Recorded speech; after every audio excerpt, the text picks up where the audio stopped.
Ruth, chapitre 1. Du temps des juges, il y eut une famine dans le pays. Un homme de Bethléem de Juda partit avec sa femme et ses 2 fils pour faire un séjour dans le pays de Moab. Le nom de cet homme était Elimelech, celui de sa femme, Naomi, et ses 2 fils s'appelaient Machlon et Kiljon. Ils étaient Éphratiens de Bethléem de Juda. Arrivés au pays de Moab, ils y fixèrent leur demeure. Elimelech, mari de Naomi, mourut, et elle resta avec ses 2 fils. Ils prirent des femmes moabites, dont l'une se nommait Orpa et l'autre Ruth, et ils habitèrent là environ 10 ans. Machlon et Kiljon moururent aussi tous les 2, et Naomi resta privée de ses 2 fils et de son mari.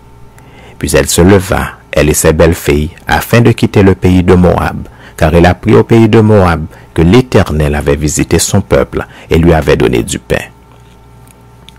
Elle sortit du lieu qu'elle habitait, accompagnée de ses 2 belles-filles, et elle se mit en route pour retourner dans le pays de Juda. Naomi dit alors à ses 2 belles-filles, « Allez, retournez chacune à la maison de sa mère.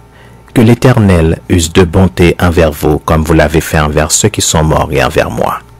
Que l'Éternel vous fasse trouver à chacune du repos dans la maison de mari. » Et elle les baisa. Elles élevèrent la voix et pleurèrent.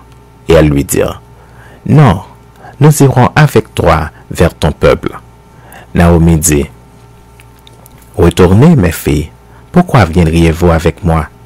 Ai-je encore dans mon sein des fils qui puissent devenir vos maris? Retournez, mes filles. Allez, je suis trop vieille pour me remarier. Et quand je dirai, j'ai de l'espérance, quand cette nuit même je serai avec un mari et que j'enfanterai des fils, attendriez-vous pour cela qu'ils eussent grandi? Refuseriez-vous pour cela de vous marier?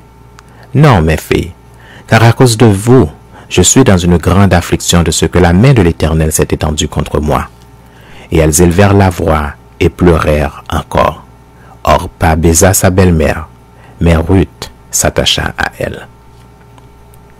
Naomi dit à Ruth, « Voici ta belle-sœur est retournée vers son peuple et vers ses dieux. Retourne comme ta belle-sœur. » Ruth répondit, « Ne me presse pas de te laisser de retourner loin de toi. Où tu iras, j'irai.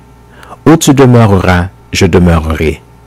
Ton peuple sera mon peuple, et ton Dieu sera mon Dieu. Où tu mourras, je mourrai, et j'y serai enterré. Que l'Éternel me traite dans toute sa rigueur, si autre chose que la mort vient à me séparer de toi. » Naomi, la voyant décidée à aller avec elle, cessa ses instances. Elles firent ensemble le voyage jusqu'à leur arrivée à Bethléem, et lorsqu'elles entrèrent dans Bethléem, toute la ville fut émue à cause d'elle, et les femmes disaient, « Est-ce là Naomi? » Elle leur dit, « Ne m'appelez pas Naomi, appelez-moi Mara, car le Tout-Puissant m'a rempli d'amertume. J'étais dans l'abondance à mon départ, et l'Éternel me ramène les mains vides. Pourquoi m'appelleriez-vous Naomi, après que l'Éternel s'est prononcé contre moi et que le Tout-Puissant m'a affligé? » Ainsi revinrent du pays de Moab Naomi et sa belle-fille Ruth la Moabite. Elles arrivèrent à Bethléem au commencement de la moisson des orges.